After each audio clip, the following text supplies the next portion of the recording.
Hello students, my name is Kiran. Welcome to our channel NCERT. Who are food insecure? Food insecure कौन feel करते हैं? Although a large section of people suffer from food and nutrition insecurity in India, the worst affected group are landless people with little or no land depend upon traditional artisans, providers of traditional services, petty self-employed workers and destitutes including beggars. Food insecure कौन कौन feel करते हैं? जो वो groups होते हैं इसमें जो कि लैंडलेस होते हैं, जिनके पास अपनी जमीन नहीं होती है, या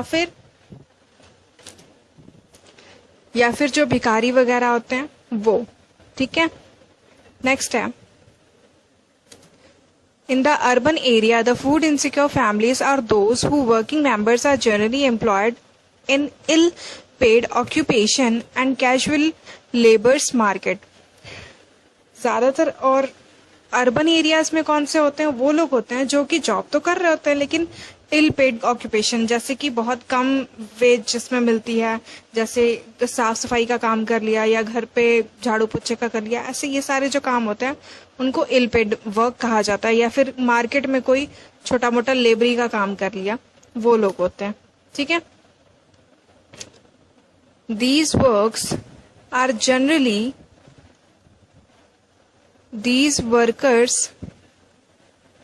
are largely engaged in seasonal activities, are paid very low wage as that just ensure bare survival. और ये किस टाइप के लोग होते हैं? जो कि सीजनल वर्क करते हैं, जब सीजन आता है उसी टाइम पे, जैसे कि कभी गेहूं का सीजन आ जाता है या फिर राइस का सीजन आ जाता है, तो सीजनल वर्क होता है. और इनको कितना पैसा मिलता है जिससे कि ये जस्ट अपना मतलब सरवाइव ही कर सके, दाल रोटी ही, जिससे इनका गुजारा हो सके.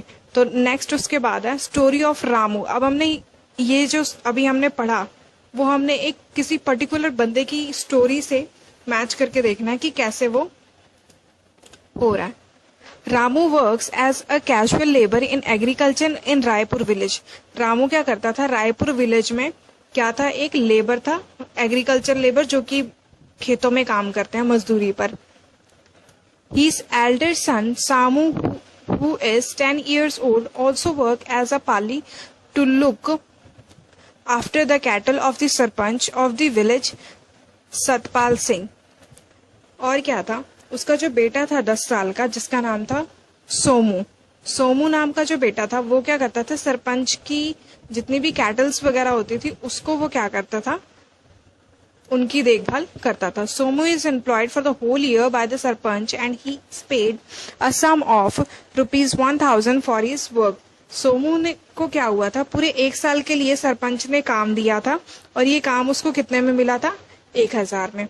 Ramu has 3 more sons and 2 daughters, but they are too young to work on the field. Ramu के क्या थे? 3 और बच्चे थे, 2 लड़कियां थी और 1 लड़का था. बट क्या थे? वो अभी फील्ड में काम करने के लिए बहुत ज्यादा छोटे थे. His wife सुनहरी is also working as house cleaner for the livestock. उसकी जो वाइफ थी वो क्या करती थी? पार्ट टाइम वर्क करती थी हाउस क्लीनिंग का, घर की साफ सफाई का, जीने के लिए. Removing and managing cow dunks, और क्या करती थी? गोबर वगैरह जो होता है ये सब उठाने का काम करती थी. She gets ½ litre milk and some cooked food along with the vegetable for her daily wage. और उसको डेली वेज में क्या मिलता था? ½ किलो दूध मिलता था और खाने की कुछ पकी हुई जो वेजिटेबल्स होती थी वो.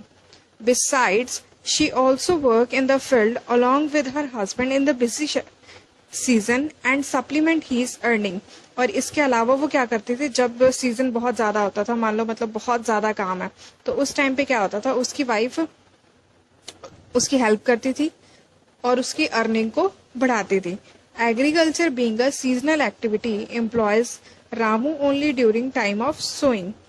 एग्रीकल्चर एक तरह से सीजनल एक्टिविटी है और ये किस टाइम पे उसको काम मिलता था? जब सोइंग, ट्रांसप्लांटिंग और हार्वेस्टिंग का काम चलता था, ठीक है।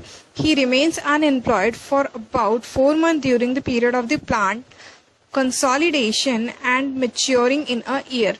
वह 4 महीने तक बिना काम के रहता था। किस टाइम पे? जिस टाइम पे फसल जो होती है पूरी मैच्योर हो रही होती है।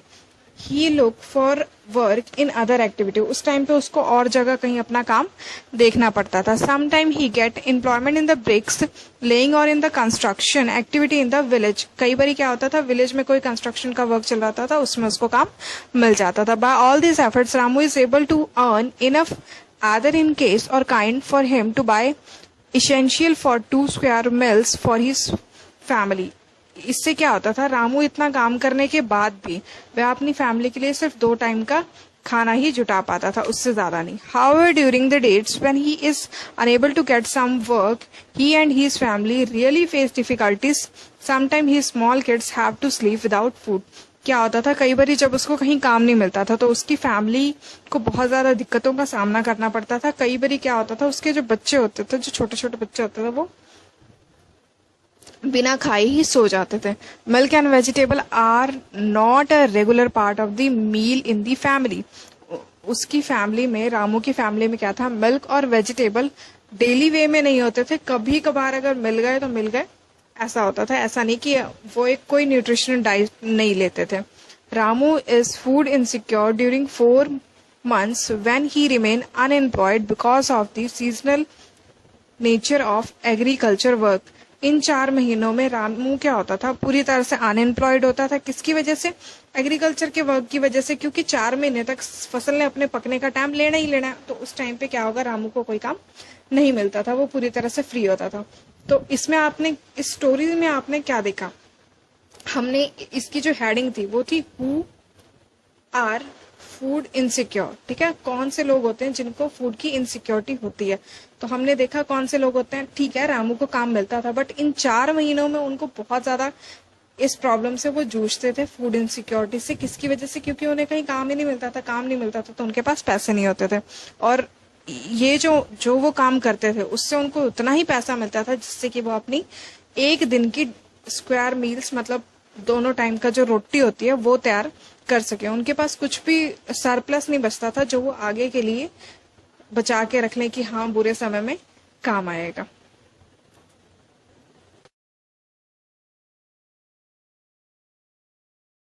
अहमद की क्या स्टोरी है? Ahmed is a rickshaw puller in Bangalore. Ahmed जो है वो एक रिक्शा पुलर है बैंगलोर में। He has shift from Jhumri Telaiya along with his 3 brothers, 2 sisters and old parents। Jhumri तलैया से क्या, उसने पूरी फैमिली जो थी वो यहाँ आकर बस गई थी। ही स्टे इन अ झुग्गी, वो एक झुग्गी में रह रहे थे। The survival of all family of the family depend on his daily wage from pulling rickshaw. पूरी फैमिली किस पे डिपेंड थी? अहमद पे ही डिपेंड थी।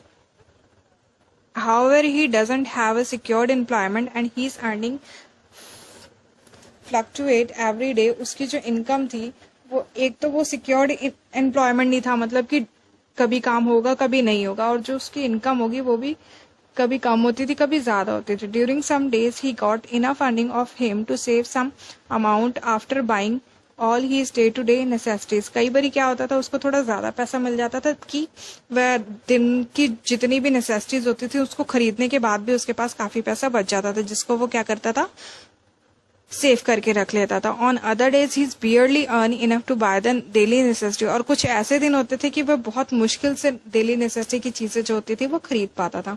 However fortunate Ahmed has a yellow card which is PDS card for below poverty line people. और इसी के बीच क्या था, अहमद के पास शुक्र है कि क्या था, एक येलो कार्ड था जिससे कि वो ये डिक्लाइन करता था कि वो क्या है, पॉवर्टी लाइन से बिलो है। With this card, Ahmed gets sufficient quantity of wheat, rice, sugar and kerosene oil for his family use। और इस कार्ड से उसको क्या मिलता था, जितना उसकी फैमिली को चाहिए, मतलब सफिशिएंट क्वांटिटी में व्हीट, राइस और शुगर और कैरोसिन ऑयल मिल जाता था। He get these essential at half of the market price. उसको ये सारी चीजें क्या होती थी, वो मार्केट से हाफ प्राइस में मिल जाती थी. He purchased his monthly stock during a particular day when the ration shop is open for below poverty people. वो क्या करता था, अपना राशन उस दिन खरीदता था जिस दिन क्या होता था, गरीब लोगों के लिए, जो गरीबी रेखा से नीचे के लोग होते थे, उस दिन उनके लिए जिस दिन दुकान खुलती थी. In this way Ahmed is able to eke out the he survive with less than sufficient earning for his big family where he is only earning member. इस तरीके से क्या होता था कि अहमद जो है अपनी फैमिली को अच्छे से उनकी ज़रूरतों को पूरा कर लेता था और उसके लिए सफिशिएंट इनकम ना कमाते हुए भी वह अपनी फैमिली का गुजारा कर लेता था इस स्कीम की वजह से. Discuss. Does Ahmed have a regular income from rickshaw pulling? No, बिल्कुल भी नहीं. Does how does the yellow card help Ahmed? Yellow card ने कैसे हेल्प की थी? राशन वगैरह उसको मिल जाता था. Run his family even with a small earning from rickshaw pulling? Rickshaw pulling से इतनी कम जो उसको अर्निंग होती थी, फिर भी उसकी फैमिली कैसे चल रही थी? येलो कार्ड की वजह से, क्योंकि उसको राशन मिल जाता. जो socially composition along with the inability to buying food also play a role in the food securities. Food security में ये भी बहुत बड़ा रोल प्ले करता है कि लोग कैसे मतलब सक्षम ही नहीं है फूड खरीदने के लिए. द एससीज and ST some section of the OBC who have either poor land base or very low land productivity are prone to food insecurities. क्या होता है, जो एससी एसटी या फिर ओबीसीज होते हैं जिनके पास लैंड इतनी नहीं होती है, वो पुअर ही होते हैं, वो क्या करते हैं, वो फूड इनसिक्योरिटीज से बहुत ज्यादा जूझते हैं. The people affected by the natural disasters who have to migrate to other areas in सच of work are also among the food insecure peoples. और इनके साथ साथ वो लोग भी होते थे जो कि किसी डिजास्टर की वजह से उन्होंने माइग्रेट किया होता है काम की तलाश में, उनको भी फूड इनसिक्योरिटी का सामना करना पड़ता है. A high incidence of mall nutrition prevail among women. Women के अंदर क्या होता है, माल न्यूट्रिशन बहुत ज्यादा पाया जाता है, क्योंकि आपको पता ही है कि वुमेन्स जो होती हैं उनको न्यूट्रिशन की ज्यादा जरूरत होती है. This is a matter of serious concern as it puts even the unborn baby at the risk of malnutrition. और ये बहुत ज्यादा मतलब टेंशन की बात है कि इतने माल न्यूट्रिशन में भी, कम न्यूट्रिशन में भी वो एक बेबी को जन्म देती हैं. A large proportion of the pregnant and nursing mother children under the age of 5 years constitute an important segment of the food insecure population. जो प्रेग्नेंट लेडीज होती हैं या फिर और भी जो मतलब मदर होती हैं 5 years से नीचे बच्चों की, उनको बहुत ज्यादा इसका सामना करना पड़ता है. According to the National Health and Family Survey 1998-1999, the number of such women children is approximately 11 crores. इस टाइप के जो women हैं या फिर childs हैं जो 5 साल से नीचे हैं, उनका numbers कितना है? 11 crore. The food insecure people are disproportionately large in some region of the country such as economically backward state with a high incidence of poverty, tribal and remote area, regional, more prone to natural disaster etc.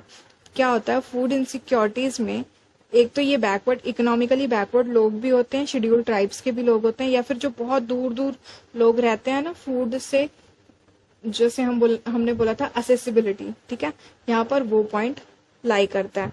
In fact the state of Uttar Pradesh, Bihar, Jharkhand, Orissa, West Bengal, Chhattisgarh, part of Madhya Pradesh, Maharashtra account for the large number of food insecure people in the country. ये जो states हमने ऊपर पढ़े, ये food insecurity के लिए बहुत ज्यादा फेमस है. Hunger is the another aspect indicating food insecurity. जो भूख होती है, भूख भी इनसिक्योरिटी के लिए एक अलग ही उसका नजरिया है. Hunger is not just an expression of poverty, it brings about the poverty. भूखे रहना मतलब भूख का पॉवर्टी के साथ कोई एक्सप्रेशन तो नहीं है, बट हाँ पॉवर्टी ही भूखमरी का मेन कारण. The attainment of the food security therefore involve elimination current hunger and reducing the risk of the future hungers. क्या होता है, फूड पर्याप्त मात्रा में मिलना ही जो हंगर्स हैं फ्यूचर में उसको रिड्यूस कर सकता है, उसके जो रिस्क हैं। Hunger has chronic and seasonal dimension. जो भूख होती है इसके भी बहुत सारे आयाम हैं। कैसे? Chronic hunger is a sequence of diet persistently adequate in term and of quantity or quality। Chronic hunger का मतलब ये होता है कि एक पर्टिकुलर अमाउंट या पर्टिकुलर क्वालिटी जो है वो बंदे को पर्याप्त मात्रा में नहीं मिल रही है। Poor people suffer from chronic hunger because of their low income and in turn inability to bind food even for survival.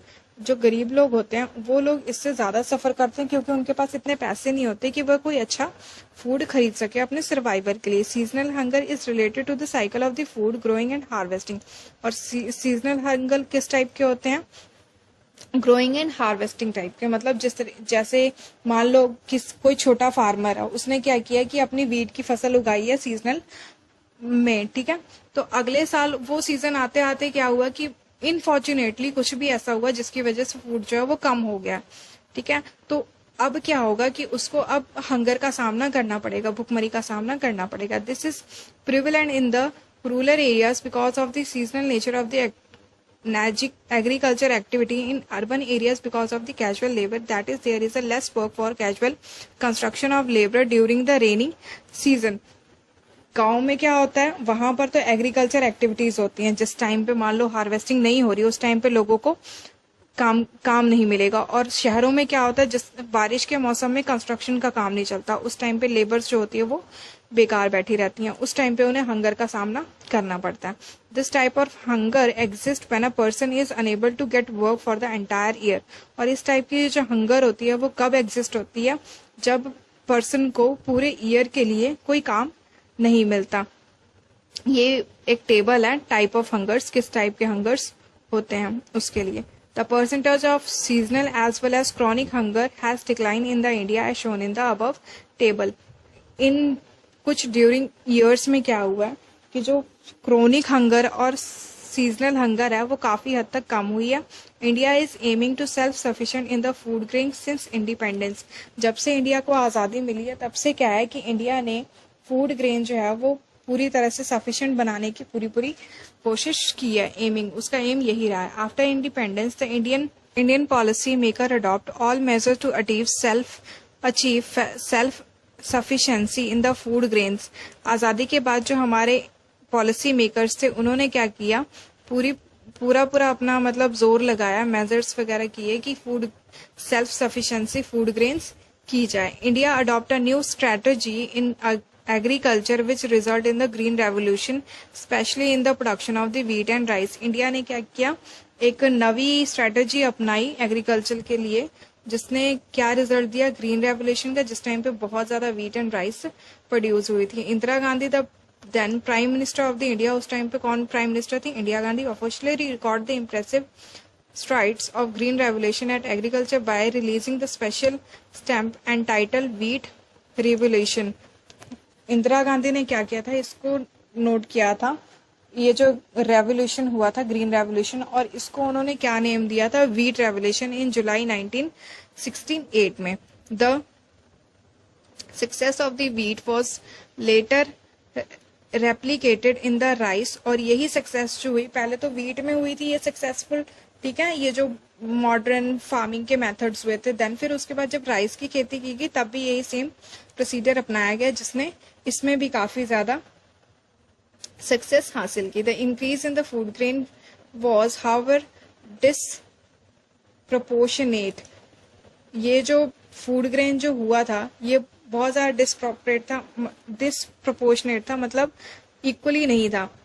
The higher rate of the growth was achieved in the Uttar Pradesh, Madhya Pradesh, which was 44.1 and 21 million ton in 2015 and 16। 2016, 15 और 16 में क्या हुआ था, उत्तर प्रदेश और मध्य प्रदेश में काफी increment हुई थी। The total food grain production was the 252.22 million ton in 2015 and 16। It has changed to 275 million ton in 2016 and 17। डिसएप्रोप्रिएट का मतलब अब आप समझ ही गए होंगे कि 15-16 में क्या हुआ था कि 252 million ton wheat and rice हुई थी, पर यही जो वीट एंड राइस था वो 16 और 17 में क्या हुई थी, 275 मिलियंस हो गई थी। Uttar Pradesh Madhya Pradesh recorded a significant production in the field of the wheat was to 26.87 and 17.69 million tonnes in 2015 and 16 respectively. Uttar Pradesh और मध्य प्रदेश में भी सेम ऐसा ही रहा record. West Bengal and UP on the other hand record significant production of the rice in 15.75 and 12.51 million tonne in 2015 and 16। और waste Bengal और UP में क्या हुआ था, जब राइस की प्रोडक्शन हुई थी तो वो भी काफी अपर में हुई थी। Visit some farms in a nearby village and collect the details of food crop cultivated by the farmers। आप किसी मतलब आपके आसपास जो भी गांव हैं आप वहां जाएं, जाकर फूड क्रॉप्स की जो भी कल्टीवेशन होती हैं फार्मर्स से उनकी जानकारी ले। Food security in India. अब फूड सिक्योरिटी जो है वो इंडिया में कैसी है, हमने इसके बारे में देखना है। Since the advent of the green revolution in the earlier 1970s, the country has avoided famine even during the adverse weather condition। जब ये ग्रीन रेवोल्यूशन आया था 1970s में, उसके बाद जो फैमिन जो थी वो पूरी तरह से अवॉइड हो गई थी, कोई भी कंडीशन हो, कोई भी वेदर हो। India has become self sufficient in the food grain during the last 30 years because of variety of the crops grown all over the country। India में क्या हुआ कि सेल्फ सफिशिएंट फूड ग्रेन्स हुई last 30 years में। क्यों? क्योंकि बहुत सारी वैरायटीज की थी क्रॉप्स की जो कि हमारी कंट्री में होती थी। The availability of the food grain even the adverse condition और अदरवाइज एट द कंट्री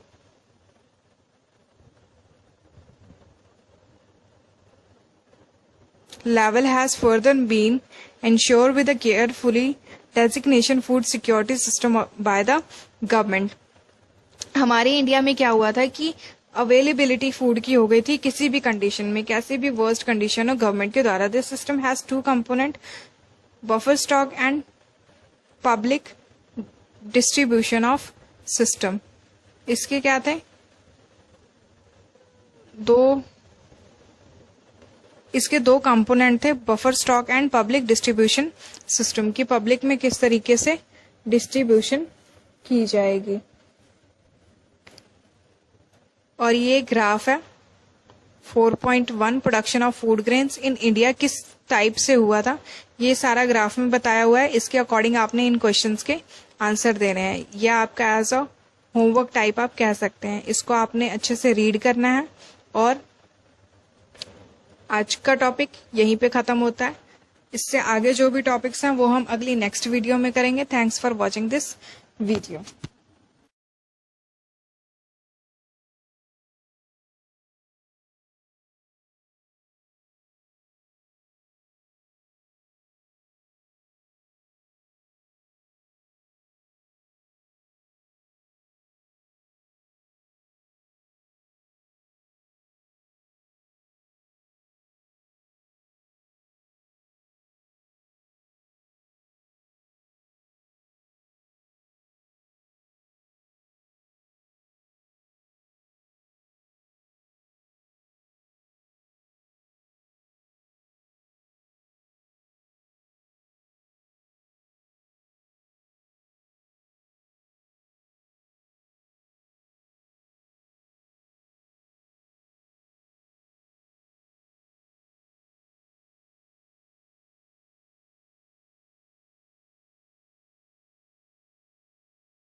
बचा के रख लें कि हाँ बुरे समय में काम आएगा।